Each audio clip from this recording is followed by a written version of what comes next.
Selamat pagi, Shalom. Damai sejahtera Tuhan pasti ada dalam hidup kita. Yang sukacita katakan amin ya. Dan senang untuk bisa berjumpa kembali di tahun 2019 ini dan punya kesempatan berbagi firman Tuhan ya kepada Bapak Ibu Saudara sekalian yang ada di tempat ini ya. Saya Gideon dan Liana mengucap syukur untuk kesempatan yang ada dan berterima kasih kepada tentunya Pak Gembala dan seluruh tim pelayanan yang memberikan kesempatan indah hari ini.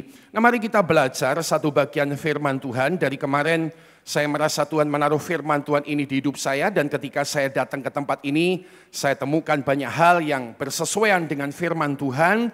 Dan tentunya ini memberikan keteguhan untuk membagikan apa yang Tuhan taruh di hati dan pikiran saya. Saya ingin berbagi firman Tuhan dengan tema tentang be innovative atau menjadi inovatif di dalam hidup kita ya. Tema firman Tuhan adalah be innovative, saudara sekalian. Nah, kita bersama-sama akan membaca satu ayat untuk mengawali firman Tuhan pada kesempatan pagi hari ini. Satu ayat firman Tuhan dari Amsal 14 ayat yang ke-23. Ayat ada di depan, kita baca bersama-sama, katakan 2, 3.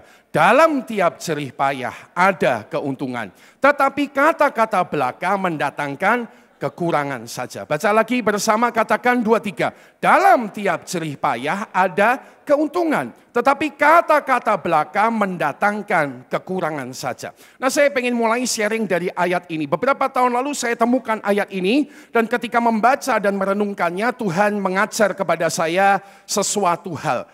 Seringkali saudara sekalian ketika ada orang-orang kerja, khususnya anak-anak muda, mungkin dalam awal-awal pekerjaan ketika dia dapat gaji kecil, seringkali kita dengar dia akan berkata bahwa wah kerjaannya gajinya kecil. Lalu timbul kata-kata ora cucuk atau seolah-olah semua itu sia-sia. Saudara sekalian, tetapi ketika beberapa tahun lalu Tuhan memberikan ayat ini untuk saya merenungkannya, lalu Tuhan mengajar demikian bahwa sebetulnya dalam tiap jerih payah itu pasti ada keuntungan. Yang setuju mengerti katakan amin, saudara sekalian. Sekali lagi, dalam tiap jerih payah itu pasti ada keuntungan.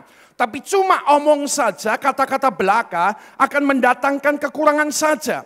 Lalu saya mulai diajar sama Tuhan, keuntungan apa ya Tuhan? Kalau ada orang muda kerja gajinya kecil, lalu dia seringkali ngomong tidak cocok, apa betul waktu kerja gaji kecil gajinya tidak cocok, lalu semua itu sia-sia? Ternyata Tuhan ajar sama saya enggak seperti itu.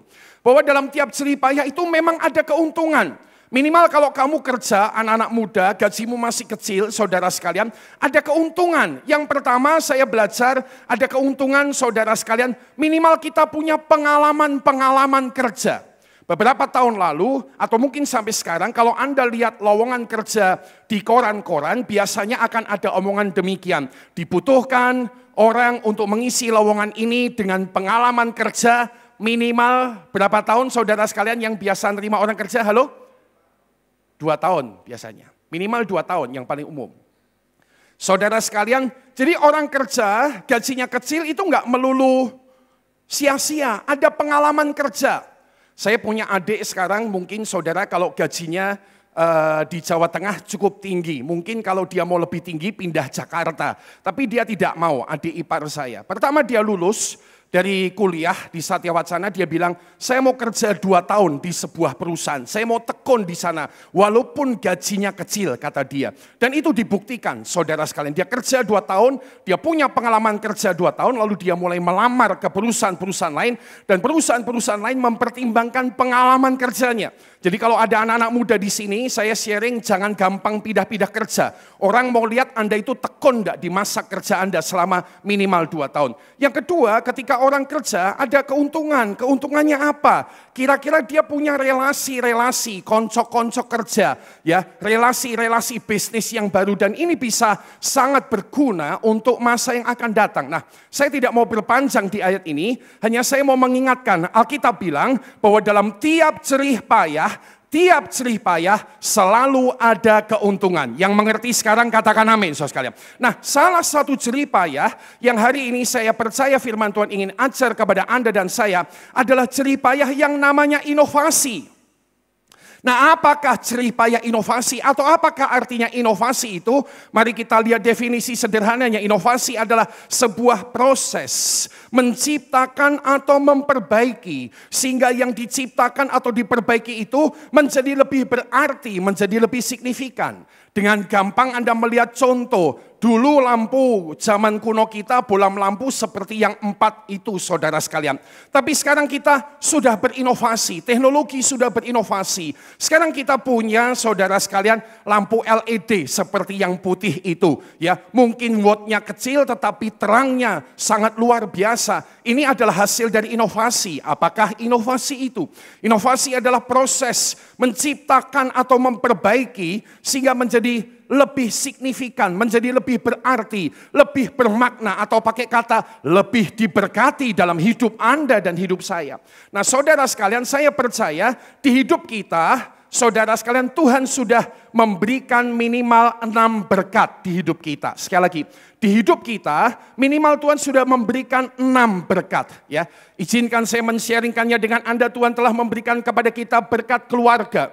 Tuhan telah memberikan kita berkat kesehatan. Tuhan telah memberikan kita berkat pekerjaan, keuangan. Tuhan telah memberikan kita berkat kerohanian. Tuhan telah memberikan kepada kita berkat intelektualitas, pikiran yang cerdas dan diberkati oleh Tuhan. Dengarkan sekali lagi, Tuhan minimal sudah memberikan 6 berkat dalam hidup kita. Tuhan telah memberikan berkat, saudara sekalian, keluarga, kesehatan, pekerjaan, keuangan, saudara sekalian, kerohanian dalam hidup Anda. Dan yang keenam adalah berkat intelektualitas. Atas berkat ini saya percaya Tuhan mau kita masuk dalam proses inovasi. Artinya apa? Lebih lagi memperbaiki kesehatan kita, keluarga kita, kerohanian kita, pekerjaan kita, keuangan kita, intelektualitas kita. Supaya apa-apa berkat Tuhan yang sudah Tuhan taruh dalam hidup saya dan Anda menjadi lebih diberkati oleh Tuhan. Yang menangkap katakan amin, saudara sekalian.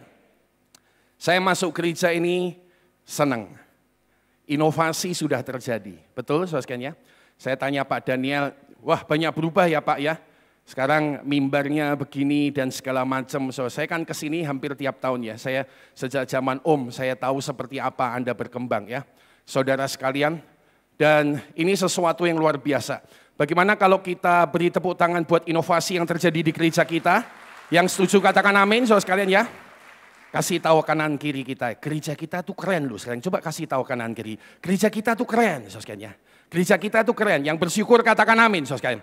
Tapi tak kasih tahu, yang harus diinovasi itu bukan hanya hal-hal kayak gini, bukan hanya teknologi. Kita nih punya keluarga, diinovasi apa tidak?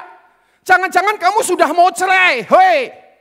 Kita sama istri sama suami kita sebetulnya sudah mau cerai. Walaupun melayani, jangan pernah terkecoh dengan orang yang melayani. Karena seringkali di mimbar banyak orang melayani dengan inovasi, tapi dia tidak berhasil menginovasi keluarganya. Kita punya kesehatan, diinovasi apa enggak? Jangan sampai kita tiba-tiba kena serangan stroke, kena serangan jantung dan meninggal mendadak. Karena kita berpikir inovasi itu kan cuma teknologi Pak Gideon. Inovasi itu kan cuma yang begini-begini kelihatan. Kita ini punya banyak berkat daripada Tuhan. Yang setuju katakan amin. Telah kau inovasikah kerohanianmu? Telah kau inovasikah intelektualitasmu? Telah kau inovasikah pekerjaanmu? Atau engkau sedang menjalani sebuah pekerjaan yang sebetulnya sangat membosankan dalam hidupmu. Anda sudah berpikir untuk berhenti dan yang Anda bisa kerjakan hanya bertahan di pekerjaan itu. Sebab Anda memikirkan kalau enggak bertahan gimana tentang uangnya. Dan kemudian Anda hanya melakukan yang itu, yang itu, yang itu, yang itu, yang itu. Padahal sudah bosan setengah mati. Udah pengen keluar tapi enggak berani. Karena mikir gajinya bagaimana nanti. Saudara-saudara sekalian, Anda telah melakukan inovasi baik dengan gereja Tuhan di tempat ini. Dengan segala lampu LED, mimbar, cara pujian penyembahan yang saya tahu Anda telah bertumbuh menjadi lebih baik. Tapi ini masalahnya bukan hanya hal-hal yang telah kita lihat di depan mata. Hidup kita itu loh. Hidup kita apakah telah diinovasi? Sebab saudara-saudara sekalian, jika kita tidak berinovasi, tentu akan ada akibatnya. Pagi ini saya ingin berbagi tentang 3 hal. Ketika kita tidak berinovasi dengan hidup kita. Ketika kita tidak berinovasi dengan hidup kita, apakah yang akan terjadi? Yang pertama, saudara sekalian, ketika kita tidak berinovasi dengan kehidupan kita, hal yang saya belajar dari Alkitab, ketika tidak berinovasi, tidak melakukan life innovation atau inovasi dalam kehidupan kita, yang terjadi adalah hal yang bernama penurunan kualitas di dalam hidup Anda dan hidup saya. Penurunan kualitas. Kejadian pasal 2, ya, penurunan kualitas ya. Multimedia ini ada, oke, agak macet, oke ya. Sekarang saya kontrol, oke. Penurunan kualitas, Kejadian 2 ayat 15, ini hal pertama yang akan terjadi ketika kita tidak berinovasi. Nah mari lihat apa yang Alkitab katakan di Kejadian 2 ayat yang ke-15. Kejadian 2 ayat yang ke-15, saudara-saudara sekalian, Alkitab berkata demikian ya. Oke, izinkan saya yang kontrol di sini mungkin, oke ya. Oke, kita baca bersama-sama. Kejadian 2 ayat 15, baca, katakan 2, 3. Tuhan Allah mengambil manusia itu dan menempatkannya dalam Taman Eden untuk mengusahakan dan memelihara taman itu. Saudara-saudara sekalian, Alkitab Kejadian 2:15 berkata Tuhan Allah mengambil manusia dan menempatkannya dalam Taman Eden untuk mengusahakan dan memelihara taman itu. Nah saudara-saudara sekalian, saya tanya, Taman Eden yang diciptakan Allah, saya tanya gampang, sudah baik atau tidak? Jawab 2, 3, sudah baik, sudah luar biasa, sudah indah, sudah amat luar biasa. Tapi saudara sekalian, pertanyaannya kenapa Alkitab bilang di taman yang sudah baik itu manusia ditaruh Tuhan di sana? Ternyata terhadap hal-hal yang sudah baik sekalipun Tuhan menempatkan manusia di sana, Alkitab bilang untuk mengusahakan dan memelihara taman itu. Kenapa perlu diusahakan dan dipelihara? Ya, saudara sekalian, sebab Anda dari CKI, Pastor Jeffrey Rahmat dari CKI, dia berkata demikian, segala sesuatu yang dibiarkan itu condong menurun. Coba kita ucapkan prinsip ini sama-sama. Katakan 2, 3. Segala sesuatu yang dibiarkan condong menurun. Kenapa sebuah taman itu perlu dipelihara? Sebab rumus besarnya adalah semua yang Anda diamkan, pasti akan menurun. Di Salatiga ada orang kaya, saudara sekalian, saya pernah masuk rumahnya. Tamannya saja itu kira-kira ukurannya 1 hektar, saudara sekalian. 1 hektar, lebih gede daripada gereja ini. Itu cuma padang yang berumput hijau beserta dengan kolam renangnya. Saya masuk ke sana, lalu saya tanya sama anaknya, ini orang tuamu punya taman segede gini, dia butuh berapa banyak orang untuk merawat taman ini? Dia bilang butuh 6 orang. 6 orang khusus merawat taman, menjaga taman, memelihara tanaman, membersihkan kolam renang. Pekerjaannya hanya urusan sama taman kira-kira 1 hektar di tengah kota Salatiga. Besar banget rumahnya, besar banget tamannya, saudara sekalian. Kenapa perlu dipelihara? Sebab rumusnya adalah demikian. Segala sesuatu, kita baca sama-sama yuk, katakan 2, 3. Segala sesuatu yang dibiarkan condong menurun. Inilah sebabnya tadi saya sharing bahwa kita perlu berinovasi dalam keluarga kita, saudara sekalian. Sebab seringkali kita lupa, kita inovasi handphone kita keluaran terbaru. Saudara sekalian, hal-hal yang ada teknologi terbaru. Tapi ini kan bukan hanya masalah teknologi, kita punya kehidupan. Seringkali kita lupa menginovasi keluarga kita. Bagaimana hari ini hubunganmu dengan suami atau istri? Beberapa orang sebetulnya sedang berkata, saya sebetulnya sudah siap cerai Pak Gideon. Tapi saya ini tidak cerai karena ngelihat anak-anak saya. Saya sedang bertahan gara-gara anak-anak saya. Kalau nggak ada anak Pak, sudah dari dulu saya pergi. Sudah dari dulu saya pisah. Kenapa saudara sekalian? Mungkin selama ini Anda telah mendiamkan keluarga Anda. Sudah membiarkan segala sesuatu sebagaimana adanya. Beberapa bapak bilang, udahlah Pak, sudah jadi, wis dadi bojone meh opo meneh. Ya. Padahal dulu kalau lagi pacaran, waduh luar biasa, betul enggak Bu? Ya, wakil pacaran luar biasa, janjian jam 6 datang 5.30. Ngomongnya lautan akan kuseberangi, gunung kan kudaki. Kalau lagi pacaran, belum jadi istri atau suaminya. Begitu sudah jadi, mehopo meneh to pak? Pak kan aku ya cuma mbek iki tok. Gak ada variasi. Makanya pernah ada cerita saudara. Mungkin Anda pernah dengar itu, tapi saya mohon izin cerita lagi. Seorang anak pulang dari tes, ya, saudara sekalian, dan kemudian dia bilang, mama, aku sudah tes, aku bisa melakukan tes dengan baik. Oh ya nak?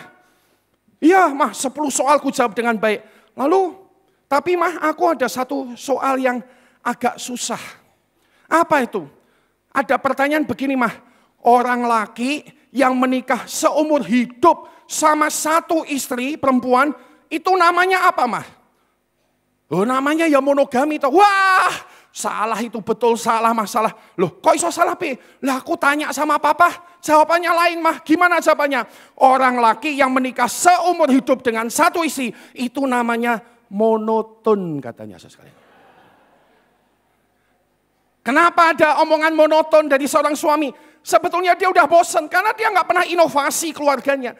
Dia nggak pernah apa-apain keluarganya. Dia nggak pernah berpikir bagaimana keluarga yang lebih baik. Semua cuma dijalani. Segala sesuatu yang dibiarkan pasti akan menurun. Kesehatan.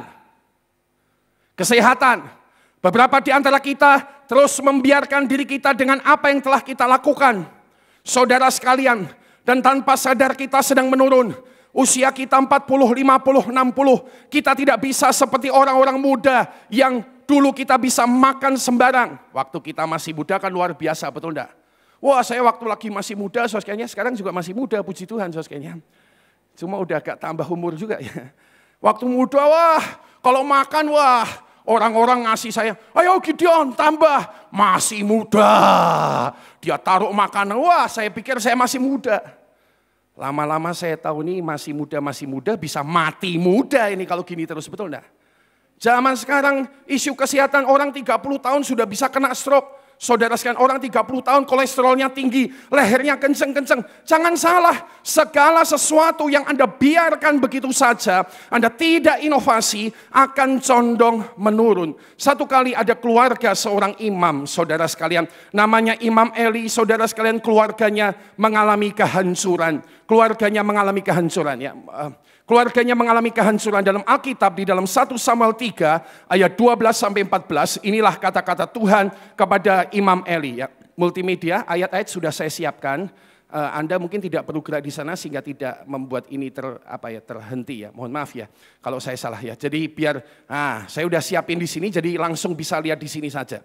Oke, terima kasih untuk pelayanannya. Pada waktu itu aku akan menepati kepada Eli ya, segala yang telah kufirmankan tentang keluarganya dari mula sampai akhir. Sebab telah kuberitahukan kepadanya bahwa aku akan menghukum keluarganya untuk selamanya karena dosa yang telah diketahuinya. Yakni bahwa anak-anaknya telah menghujat Allah tetapi ia, kata Alkitab warna kuning katakan 23. Ia tidak memarahi, tidak ada upaya untuk menghentikan sedikit pun kejahatan anak-anaknya. Tidak ada upaya untuk memberitahu anak-anaknya. Dia membiarkan saja. Dan segala sesuatu yang dibiarkan condong menurun. Itulah sebabnya Alkitab berkata, sebab itu aku telah bersumpah kepada keluarga Eli. Sebab itu aku telah bersumpah kepada keluarga Eli. Next. Bahwa dosa keluarga Eli tak akan dihapuskan dengan korban sembelian. Ya. Bahwa keluarga, atau saya pakai next aja ya. Ya, bahwa dosa keluarga Eli tak akan dihapuskan dengan korban sembelian atau dengan korban sajian untuk selama-lamanya. Saudara sekalian lihatlah bagaimana keluarga Imam Eli telah hancur. Alkitab mengatakan bahwa telah terjadi pembiaran. Telah terjadi saudara sekalian bahwa dia tidak melakukan apapun upaya atas keluarganya itu. Ya, Alkitab bilang ia tidak memarahi mereka sama sekali. Tidak memarahi mereka sedikit pun saudara sekalian. Sehingga pada akhirnya keluarga Imam Eli hancur di hadapan Tuhan. Oleh karena itu saudara-saudara sekalian pesan pertama dari firman Tuhan pada kesempatan pagi hari ini. Mari kita next meningkatkan kualitas kehidupan kita next. Dengan cara bagaimana next? next, melakukan inovasi kehidupan dalam hidup Anda dan hidup saya. Yang menangkap sama-sama bersyukur, katakan amin. Jadi saudara sekalian, hari ini Tuhan ingin memberkati kita dengan lebih lagi. Yang setuju katakan amin. Yang kedua, apa yang terjadi ketika tidak berinovasi? Next. Ketika tidak berinovasi, yang kedua akan terjadi ini, next, kehilangan. Akan terjadi perkara yang namanya kehilangan. Yang pertama, ketika tidak berinovasi terjadi menurun kualitas. Ketika menurun kualitas, hal kedua yang mulai ada di depan kita adalah akan mulai terjadi kehilangan. Dalam Matius next, pasal 25 ayat next 2-4 dikatakan demikian. Keluarkan semua ayat. 5 di antara gadis itu adalah gadis yang bodoh. Dan 5 di antara gadis itu gadis yang bijaksana. Kita membaca ayat 3 dan ayat 4 bersama-sama, katakan 2, 3. Gadis-gadis yang bodoh itu membawa pelitanya tetapi tidak membawa minyak. Sedangkan gadis-gadis yang bijaksana itu membawa pelitanya dan juga minyak di dalam buli-buli mereka. Saudara, ketika saya belajar bagian firman Tuhan ini, Tuhan menunjukkan tentang gadis yang bodoh dan bijaksana.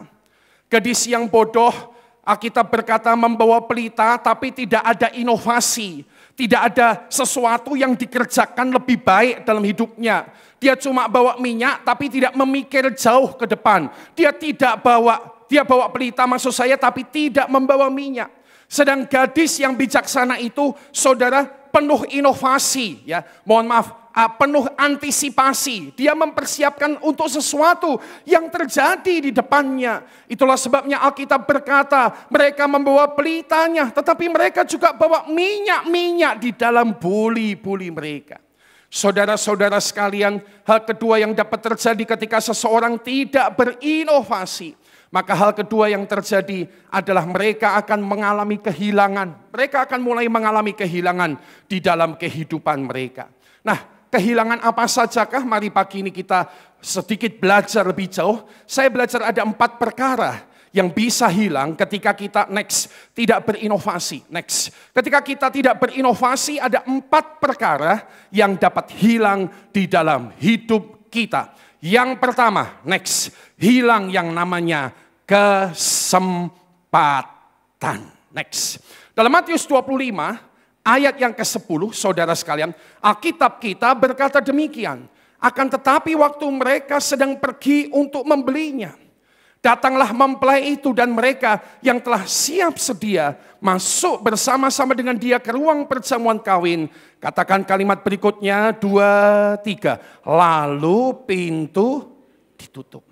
Hilang kesempatan. Hilang kesempatan. Saudara-saudara sekalian, ini sesuatu yang sederhana, tetapi sebetulnya sangat penting bagi hidup kita. Seringkali ketika kita tidak berinovasi di hidup kita, hal pertama yang bisa terjadi adalah kita kehilangan kesempatan di hidup kita. Hilang kesempatan seperti apa Pak Gideon? Mari beberapa contoh. Satu kali saya ketemu dengan laki-laki muda ini sebelum dia menikah. Sekarang dia sudah menikah dan punya 3 anak. Lalu saya tanya sama dia, papahmu di mana? Sudah meninggal. Meninggal usia berapa? Di bawah 45 tahun. Lalu saya tanya, saudara, kenapa dia meninggal? Sakit Pak Gideon. Lalu dia ngomong lebih lanjut, tapi dia sakit, dia itu nekat. Dia itu nekat. Kenapa nekat? Sudah jelas Pak Gideon, dia itu punya masalah dengan kolesterol, dengan darah tinggi dalam hidupnya. Tapi dia tidak mau memperbaiki, tidak mau inovasi makanannya sama sekali. Tiap kali mama saya mengingatkan, awas.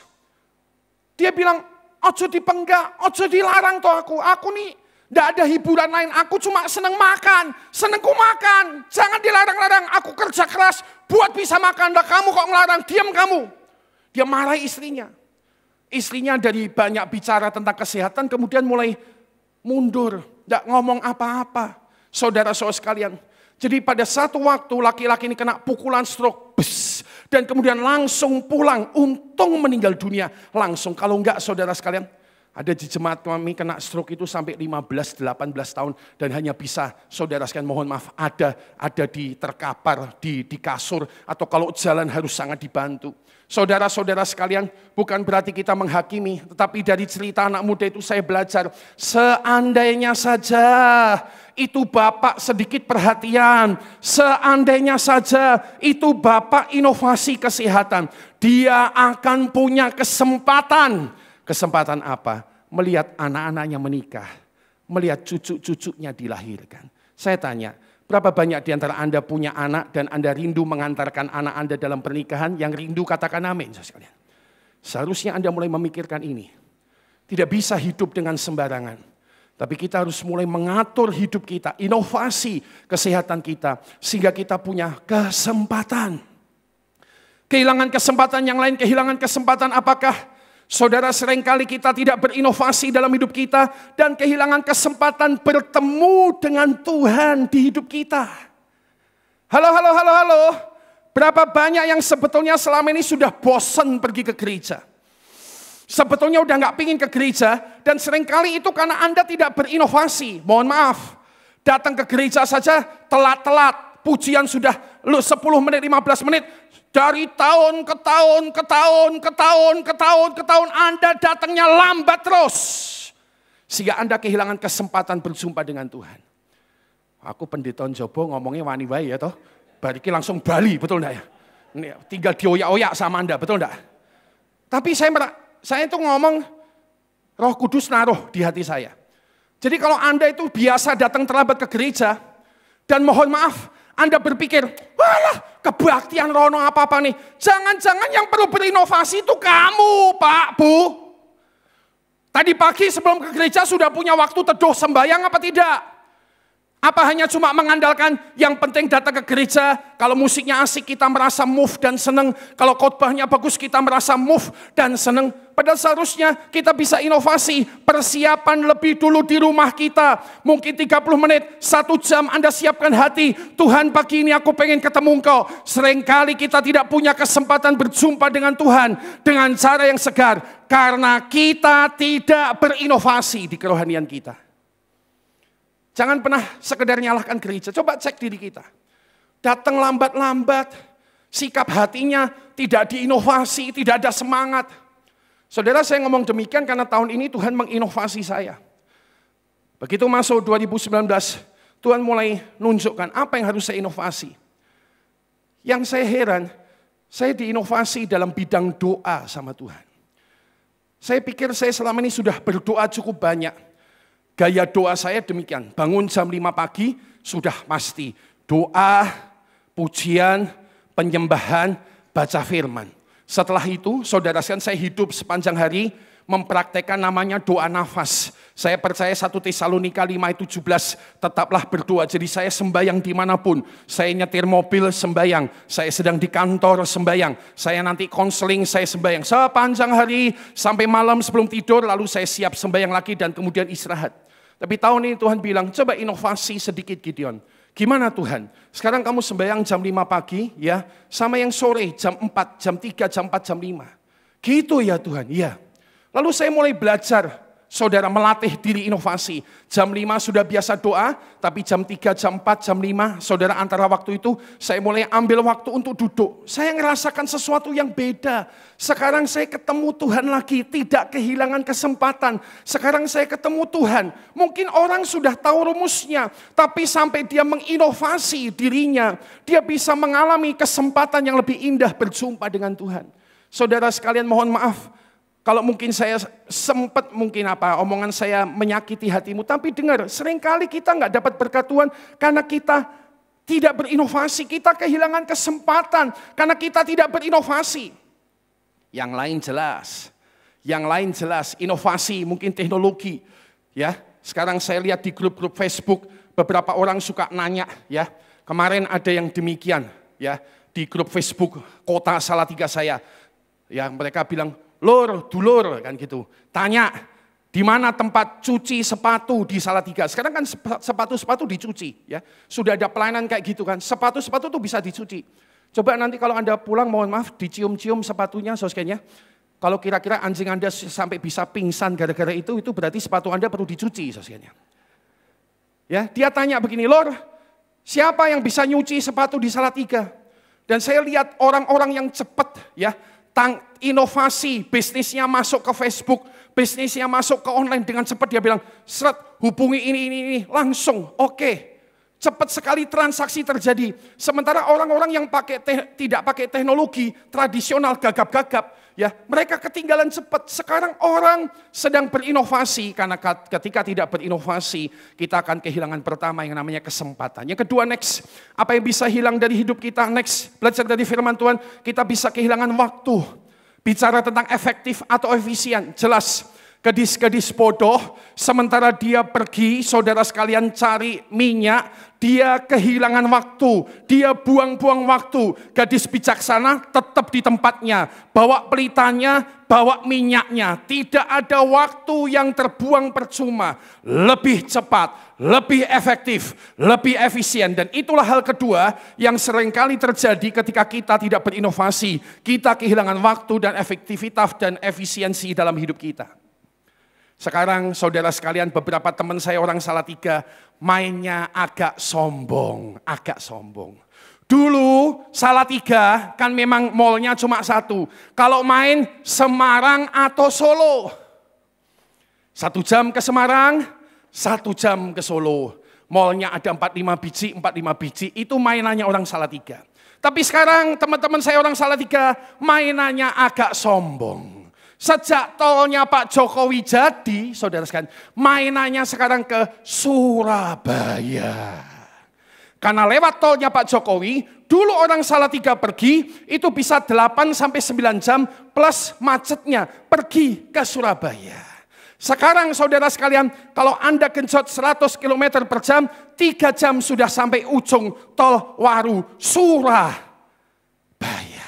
Kalau Anda berani genjot 140 km per jam, maka 2,5 jam Anda sudah sampai di ujung tol Waru, Surabaya. Genjot lagi 200 km per jam, siap ketemu Tuhan Yesus. Tapi orang Salatiga sekarang sombong mainnya. Teman-teman saya berlomba-lomba ke Surabaya. Jam 6 pagi berangkat, jam 9 pagi sudah sampai Surabaya. Check-in pertama, mie apeng kedong doro, sekalian. Mie Medan.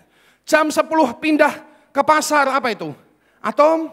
Nanti jam 12 pindah ke Pasar Turi. Jam 2 masuk Tunjungan Plaza. 1, 2, 3, 4, 5. Jam 5 sore pulang, jam 8 malam sudah ada di Salatiga. Orang Salatiga sekarang sombong, sekalian. Mainannya jauh-jauh. Jakarta cuma 4,5 jam, 5 jam.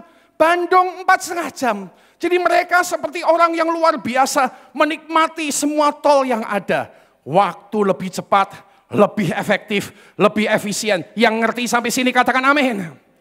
Dan saudara sekalian, kenapa ada yang lebih cepat ini? Satu orang yang bikin keputusan, inovasi. Namanya Pak Presiden Jokowi. Yang setuju dan ngerti katakan amin ya. Kita perlu bersyukur untuk presiden itu. Bayangin, di dekat Jakarta saja ada tol yang mangkrak 20 tahun. Ganti presiden 2-3 orang, tol mangkraknya 20 tahun. 20 years, 20 tahun. Satu orang ini dipakai oleh Tuhan, lihat tol mangkrak, bikin keputusan. Sudah jadi menuju ke puncak. Lebih cepat, lebih efektif, lebih efisien. Kenapa saudara sekalian? Karena mereka mau berinovasi. Ketiga, next. Kehilangan apakah? Jelas kehilangan hasil produktivitas. Orang yang tidak berinovasi jelas kehilangan hasil, kehilangan produktivitas. Ayat firman Tuhan berkata next. Dalam Matius pasal 25, keluarkan semua ayat dikatakan, segera pergilah hamba yang menerima 5 talenta itu. Sekarang kita melihat perumpamaan tentang talenta. Hamba itu menjalankan uang itu lalu beroleh laba 5 talenta. Hamba yang menerima 2 talenta itu pun berbuat demikian juga dan berlaba 2 talenta. Ayat 18 baca bersama katakan 2-3. Tetapi hamba yang menerima 1 talenta itu pergi dan menggali lubang di dalam tanah. Lalu menyembunyikan uang. Jelas. 5 jadi 10. 2 jadi 4. 1 jadi 1. Kenapa? Nggak ngerjakan apa-apa, nggak diinovasi. Yang dia kerjakan cuma menerima. Jadi ini kayak kita nerima berkat Tuhan, lalu kita doing nothing, just put in Samples cuma menaruh di sebuah tempat. Dalam hal ini Alkitab bilang hamba itu menggali lubang, menyembunyikannya, sampai nanti tuannya datang dan tanya, apa yang sudah kau hasilkan? Nothing. Gak ada produktivitas, gak ada saudara-saudara sekalian, tidak ada hasil dalam hidupnya. Ini juga yang terjadi dalam hidup Anda. Mungkin hari-hari ini mohon maaf, kita sedang bertanya kenapa tokoku tambah sepi, kenapa tokoku sedang menurun omsetnya, kenapa toko sana kelihatannya tetap lebih baik. Mungkin karena kita telah tidak berinovasi, dan melalui firman Tuhan ini Tuhan sedang berkata, aku mau memberkati engkau, bahkan memberkati engkau lebih lagi. Yang ngerti katakan amin. Tapi kerjakan apa yang menjadi bagian dalam kehidupanmu. Hasil. Yang keempat, bisa hilang apa? Saudara sekalian, next. Jelas, ini zaman terkini, next. Konsumennya hilang, pelanggannya hilang, usernya hilang ketika tidak berinovasi. Saudara-saudara sekalian, ini sesuatu yang sederhana. Ya, itulah sebabnya sekali lagi kita perlu menerima perkembangan zaman ini dengan bijaksana. Ini adalah bagian perkembangan zaman, dan saya percaya ini akan membawa sesuatu yang lebih baik. Bukankah Anda sudah merasakan gereja kita bertambah lebih baik? Yang sukacita katakan amin, saudara sekalian. Nah, bagaimana kalau ini diterapkan di hidup kita? Ya, saudara sekalian, ya, banyak orang sedang kehilangan karena seperti ini, ya, tidak berinovasi dan dia kehilangan konsumennya, kehilangan para pelanggannya, saudara-saudara sekalian. Ini sesuatu yang sederhana dan kita harus menerimanya dengan bijak. Kita mengelolanya dengan bijak. Ini bagian kemajuan. Menurut sebuah penelitian, sejak zaman internet ini bertambah kencang, saudara sekalian, maka minimal sudah ada 70 pekerjaan yang itu tutup kukut gara-garanya. Minimal ada 70 pekerjaan dan bidang usaha yang tutup gara-gara internet yang maju ini. 70, sudah ada 70, sudah hilang. Yang paling gampang saudara sekalian, ya, di pintu-pintu tol, kalau dulu Anda lewat tol, ya, Anda mungkin tanya, Mbak, sonsinya mana? Kan gitu saudara. Anda sekarang tidak perlu nanya gitu, Anda hanya tinggal tapping dan masuk, tapping dan keluar, selesai. Itu petugas hilang. Di bank-bank Anda sudah mulai lihat, ya. Saya tahu di Kudus sama, di Salatiga, sekarang orang-orang yang setor yang namanya kasir itu, saudara sekalian, satu tempat sekarang udah dulu di satu bank Salatiga itu kelihatannya ada 10 kasir jejer. Sekarang cuma tinggal 8, yang 2 kasir sudah diganti dengan mesin. Orang datang setor sendiri, ya, ngeprint sendiri, sudah tidak usah. Nanti itu 2, lama-lama tinggal 5 mesin, 5 kasir. Lama-lama habis, Anda cuma ketemu mesin. Itu sebentar lagi di depan mata Anda akan melihat.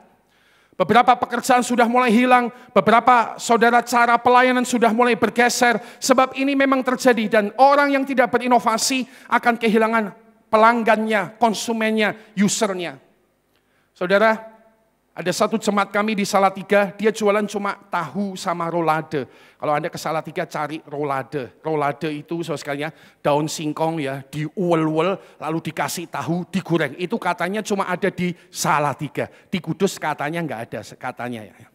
Tapi jemaat kami ini jualan rolade naik ke atas online.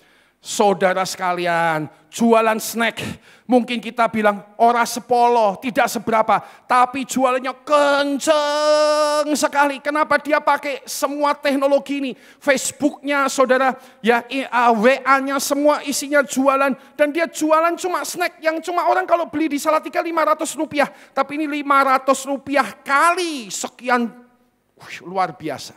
Dan dia dipecat dari perusahaannya karena memang perusahaan Timatek di Salatiga Anda tahu tutup, mereka merumahkan 1.000 karyawan, 2.000 karyawan. Semua orang dipecat kapiran.